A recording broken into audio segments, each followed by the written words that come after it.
here. Really great pleasure. Great to be back with MGI and all the partners in this network. Yes, these are crazy times, right? We are essentially looking at the fact that the future is less certain now than ever before. And my job is deeply impacted, as I'm sure as yours. And we're all wondering what the future is going to bring. So I'll tell you a couple of things that I've found out in this sort of last 3 months.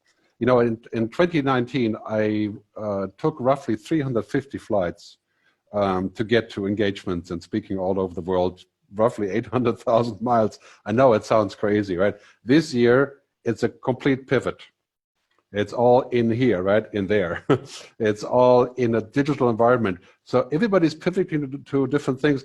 And I think professional services and being a professional, whether you're a lawyer or accountant or in the professional services business, there's going to be a lot of pivoting, a lot of re-understanding how the world could work. And I say, you know, in the context of this, sometimes I think the crisis is bringing out really good things in us and in others, and sometimes also really the worst things. And we have to be careful about where it's taken us and what it does in general, but I'll elaborate a little bit later, and I we'll discuss also the questions. So first, on my job, you know, this is not what I do. I don't do this sort of prediction idea. There was a great article in the New York Times yesterday talking about how fruitless predictions are. Right? Really what I do is I look at scenarios, good ones and bad ones, and I call this heaven or hell. Right? And in many ways, you could say the future, post or with pandemic, could be heaven or it could be hell. There's many things that are actually quite positive, like work home, like getting support by the government. Right? And there's other things that are quite scary. And I think what we need to do is when we talk about the future, we have to say, well, what kind of future do we want? Now, I think it's fruitless to predict what future will happen because there is no such thing. The future doesn't just happen. Right? We make the future. It's very important when we think about the future that this is not a fixed point. It's not something that's going to happen for sure. Every action we undertake every single day changes our future. So it's important to remember that we are in charge of this rather than somebody else being in charge of it. The other thing that's really important is the people tend to have a sort of black or white scenario default, right? So the future will be bad or will be good. An economy will be really bad or really good. But the reality is it's a constant fluid scenario. And everything is always changing, which means that we have to be, above all, agile, innovative, collaborative, entrepreneurial. The world isn't black or white, and what was true today may not be so true tomorrow. I mean, you know, think of other famous futurists in science fiction authors, Asimov, Arthur C. Clarke, Alvin Toffler. They got a couple of things really, really spot on, complete prediction 100%, and other things utterly wrong. So I think we have to live in a world where it could be both or it could be this. We have to be flexible enough to make those changes. Let me start with a great quote from Milton Friedman, who I don't usually quote, but this quote is really good. He says, only a crisis, actual or perceived, produces real change. And when that crisis comes, the actions that are taken depend on the ideas that are lying around. Now, it's interesting to see, you know, for example, if you're looking at the response of the US to the coronavirus, the ideas that are and were lying around in the US is that everybody for themselves and not much so in the healthcare system. And the US response has been pretty much above everybody's understanding, has been one of the worst in the world. And what we have now is responding to this brings out the weaknesses, right, of countries and of people, of course.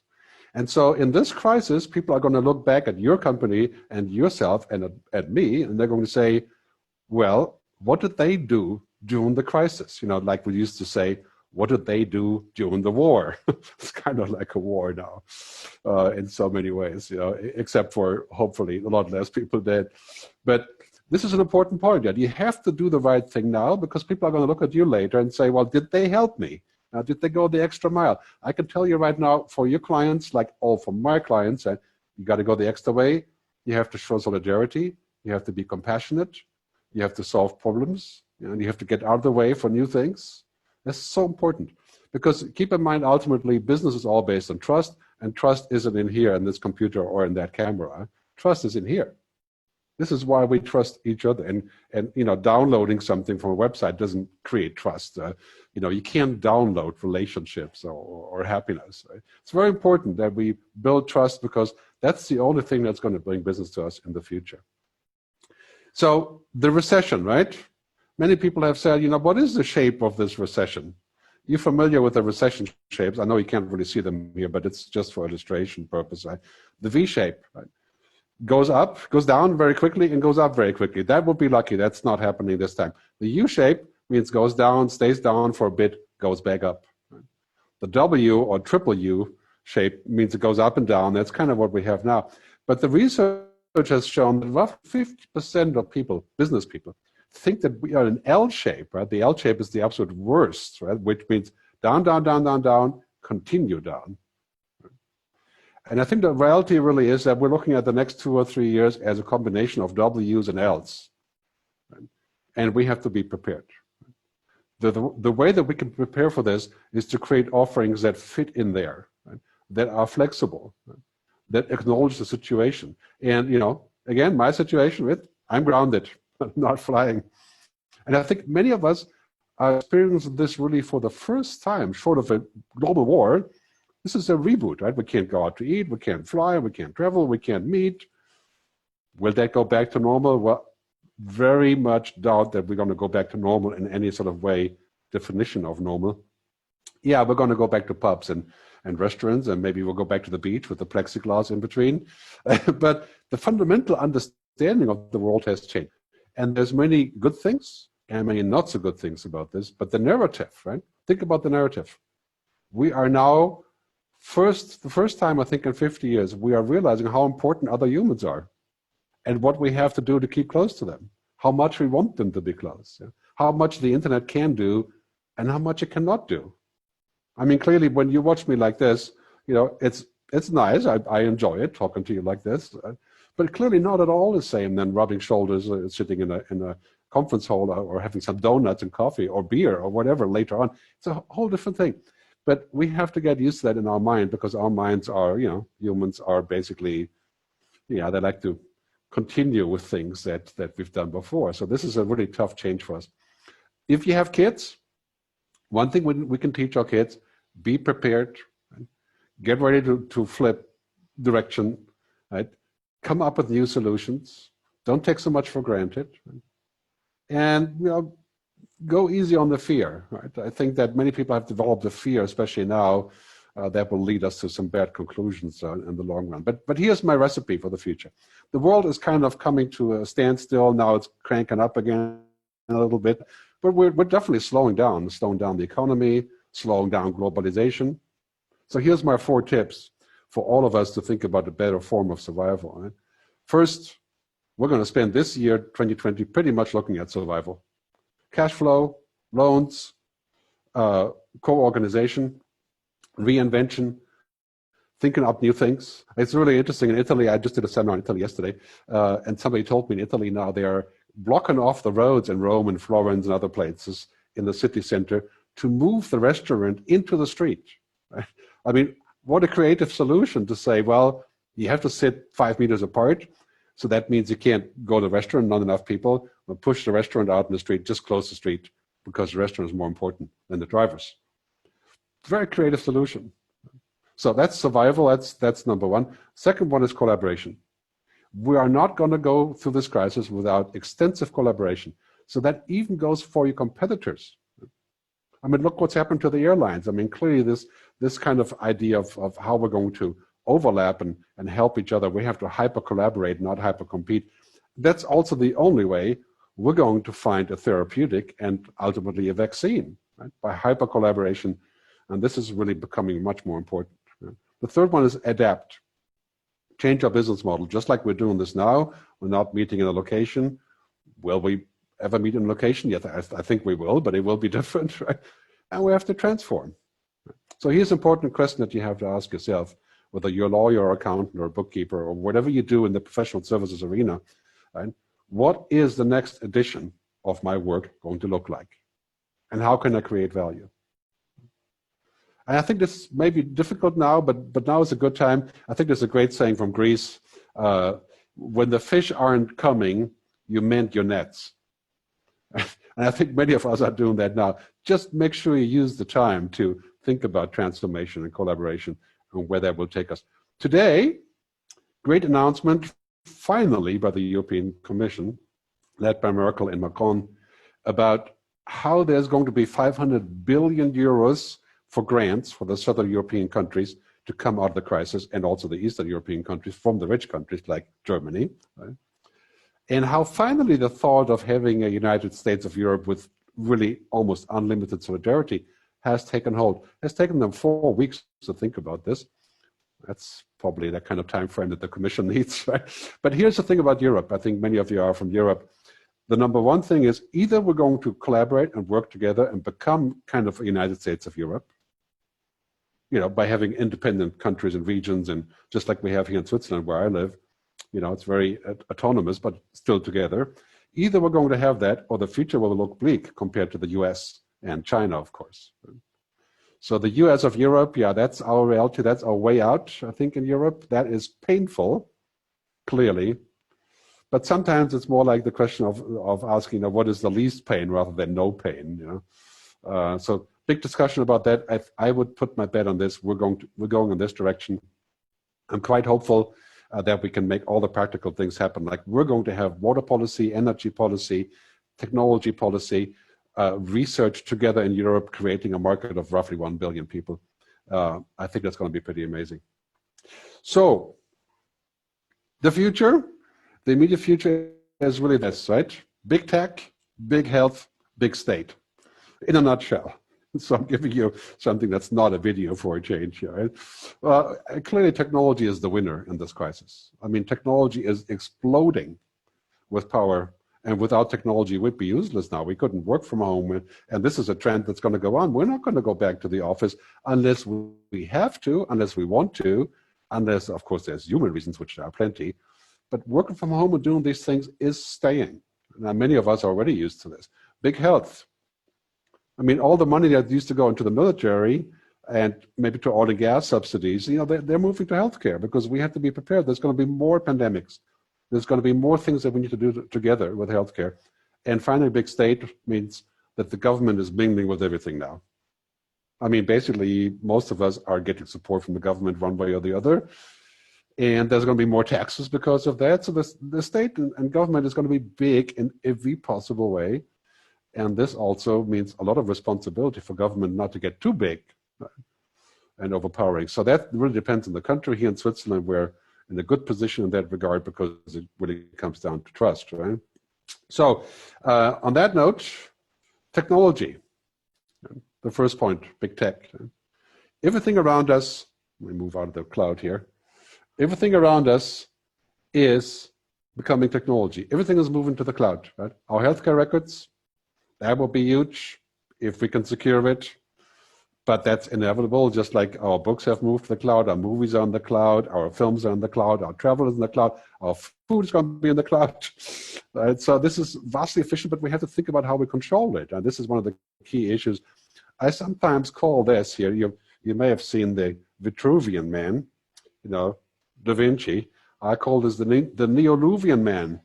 This is the man, woman, of course, surrounded by technology.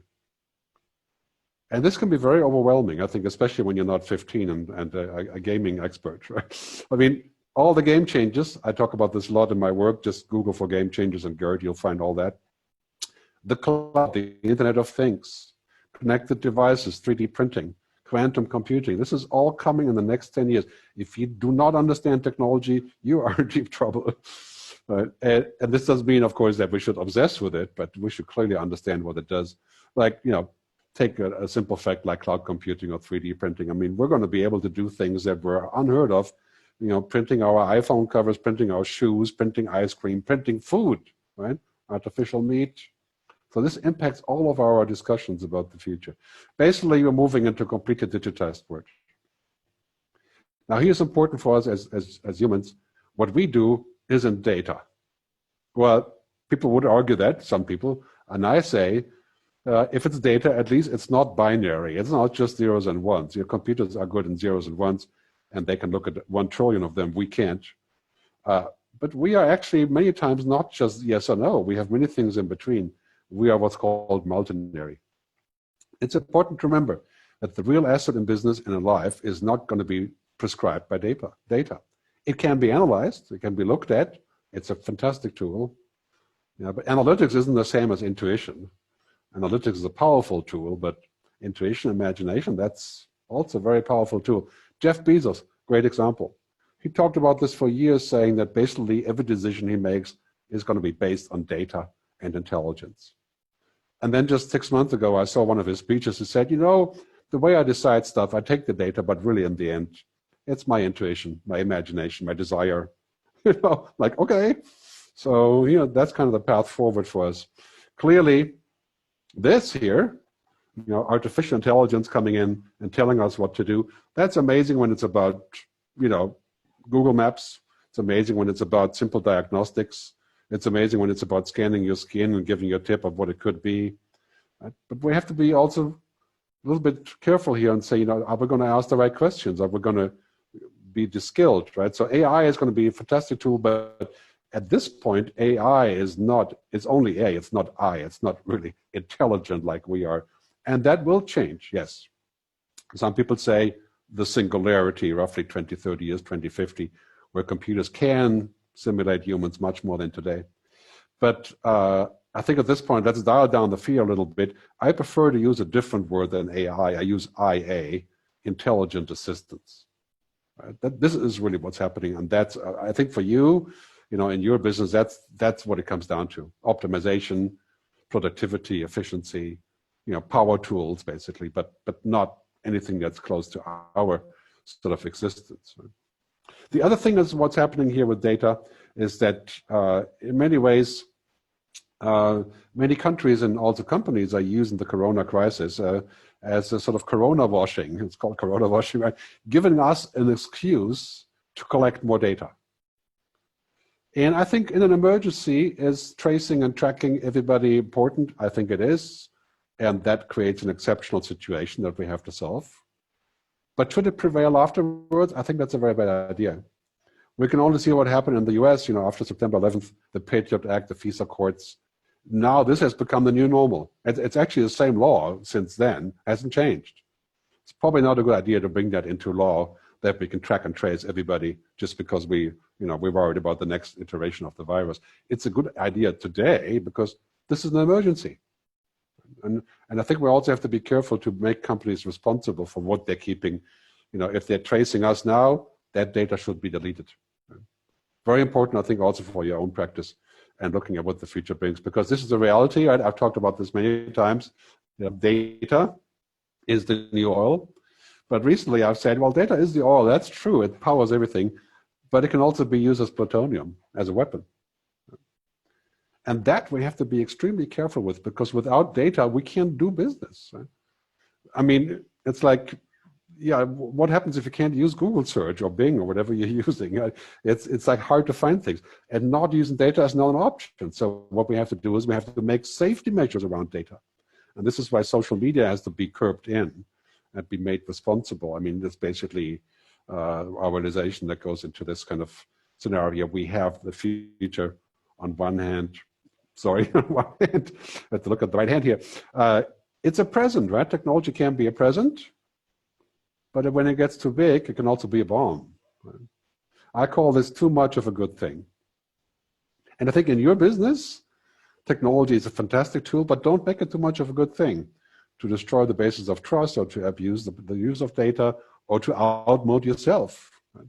To de-skill yourself, to stop learning how it works. This is clearly going to be a challenge, I think, the more technology we have. Quickly on what's happening in the immediate future with globalization and business. The virus in COVID-19 and the corona crisis is disturbing the entire setup of globalization. The more globalized you are now, the more in trouble you are, like myself. My business is completely global, and global is zero right now. No flights, no going. So this is a huge thing, because now people are saying, well, maybe we should be more self-sufficient. Maybe we should close the border. I don't think deglobalization is a major trend, but it does make us think, for example, about supply chain. How can we be more opportunistic. How can we create a backup system that is not relying on if China can deliver or not? I mean, clearly that makes us think about different future. For example, the medical supplies. Should we have our own way of medical supplies that's not based on the huge supply chain? The answer is clearly yes. Right? So that's going to open up a lot of discussion about globalization, deglobalization. I think, however, the future is really this. Right? We are moving towards a world in the next 20 years. We're going to have 10 billion people on the internet, so we're a completely connected world. Right? This is moving into this connected world. And so many issues can only be solved together. Water, food, equality, energy, artificial intelligence, geoengineering. I mean, the next 20 years will bring more change than the previous 300 years. Imagine how we're going to collaborate if we're not actually together, if we're creating our own little planets, planet Europe, planet China, planet America, planet Brazil. I don't think that's a good solution. I think we need to be independent for many reasons for other things, right? But global correlation is going to be absolutely crucial. So in this world, this is the number one thing that we have to watch out for, is that we don't use technology to dehumanize ourselves or our work. Right? Because here's the fact, basically any routine job, anything that does not require human ingenuity will eventually be done by a machine. And you'd be surprised, how many, for example, a call center, roughly about, I think the latest numbers are like 20 million people work in the entire global call center and service industry in that regard. How many of those people will end up working there? And how much computers are we going to use to answer phone calls? So what we need to do is, in our own business, use technology to be faster and quicker, but don't use it in a place to where it should really be humans making decisions. I call this a rehumanization. And I think we're now in that phase because of COVID. We're looking at this and saying, okay, maybe we can talk online, maybe we can learn online, we can work from home, we can do all the virtual stuff, right? But yeah, it's going to be important to reconnect to that, what we are as humans, and to pay respect to it also, to the limitations that we may have. Right? So this, working from home, sharing from home, yeah, that's here to stay. We have to get used to that. I think it's hard when you don't have that personal contact. When I see you guys in an audience, in front of me, that's completely one thing. When I see you in here, it's like, okay, I have to imagine that you're there. It's that's the hard part. And I think we will always cherish this contact and will not go away. But this affords really interesting possibilities that don't exist in real life, like sharing documentation, in instant communication, things like that. Right? And of course, then we have stuff like this. Holograms. This is Microsoft HoloLens. And very shortly, he's going to pop out this virtual keynote speech in Japanese using a hologram. I think this is pretty much a demo state at this point, but HoloLens is pretty amazing in general to take a good look at this. But yeah, I bet you in 3 to 4 years, you're going to go to the London airport and you're going to travel in a hologram to go to Shanghai for a speech or for a seminar. And British Airways will sell it to you. So that's all coming. I think this is good. Is it going to change our world fundamentally? I think yes, eventually. But here's the big thing about what is important for our business, right? I call this the androrhythms, the human things. The things that only humans can do. I mean, an emotional machine, a compassionate machine, a machine with intuition, yeah, based on data, yes, of course. Right? But algorithms, machines, know the logic of everything, but the feeling of nothing. And I think, look at this way, and I'm saying, okay, what do I teach my kids, right? Should you learn how to program? Yes, that would be a good asset to have. Is it important? Not really. What's important is this, right? Unless your kids are naturally inclined to be data scientists or programmers, right? This is what's important, is for us to learn what it means to be human. In HR, they say basically they want people with EQ, with emotional quotient, not just with IQ. And this is part of the reason, by the way, why internationally speaking, the countries with the amazing response to the virus, lots of those are led by women, right? Because allegedly women have more EQ, to be debated later, I'm sure, right, than men. New Zealand, Germany, right? Iceland, Finland, Belgium, right? So it's Taiwan, right? The story goes on. So something to talk about and discuss later. So here's the bottom line of this. You know, when we are in this global world connecting with each other and doing things differently, this is going to make a vast difference if we have this down, right? The more that we connect, the more we must protect what makes us human. Protect what makes us human also means, you know, mystery, mistakes, imagination, being offline, pondering, boredom, right? I mean, these are the things that make us human. We should not take them out just because we're connecting. And ultimately, that's of course what your customers will like about you. So put the human back inside. Right? This is crucial. Use technology, but put the human back inside of your relationships, inside of your offerings, because that is the only thing that machines can't be. Yeah? They can't be human. They can pretend to be human, but they're doing a lousy job at it for the time being. This is going to be really important. Example, Jacinda Ardern, New Zealand Prime Minister. Right? Her speech about bringing in the COVID restrictions and the stay-at-home order said that we have to do this, but here's the good thing, is the Easter Bunny and the Tooth Fairy are exempt from the restrictions of leaving the house. Right? Talking to kids, right? Showing compassion and also showing humor in a very difficult moment. This is why, of course, that the most successful handling, of course, New Zealand is all the way down there, but it clearly has happened in that regard here. So I'm going to wrap up by saying we're going to a future that is basically going down this road that is accelerating very quickly into what I call the game changers. I mentioned that earlier: artificial intelligence, cloud computing, genetic engineering, and 3D printing and virtual reality and so on. We have to learn how to navigate that road, especially now. We have to be fast at it. We have to understand it. You should spend 10% of your time at understanding what isn't already here or what is about to get here. Right? Like I said earlier, this is not about prediction. This is about understanding, developing intuition, and having what's called foresight. Right? Foresight is basically, imagine you're driving this car down the road and you're going 10 miles an hour, that's one thing. Or you go 200 miles an hour like we do in Germany. You got to have a lot more foresight, right? This is the crucial part of how we're going to interact with each other in the future. So on a final note, professional services, yeah, we're going to collaborate with machines a lot. We're going to collaborate with software. We're going to do a lot of things that were previously unthinkable. But the bottom line is we still need to figure out how we're going to keep the relationship going. Right? We have to embrace technology, but not become technology. When you become technology, you become a commodity. And that also means you can't charge, right? Which is a kind of a bummer. So embrace technology, but don't become it. Let me wrap up here with a final slide. I said this earlier. This is the strategy for the next 2 years, during and after COVID. Right?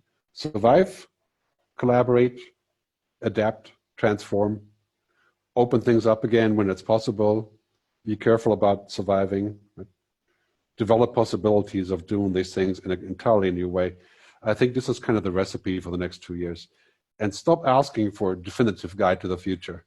There's no such thing. Right? Very important, develop foresight, understand what's coming. When you have that, you will always find a way forward. So that brings me back to my beginning, and I hope it wasn't too much and too quick.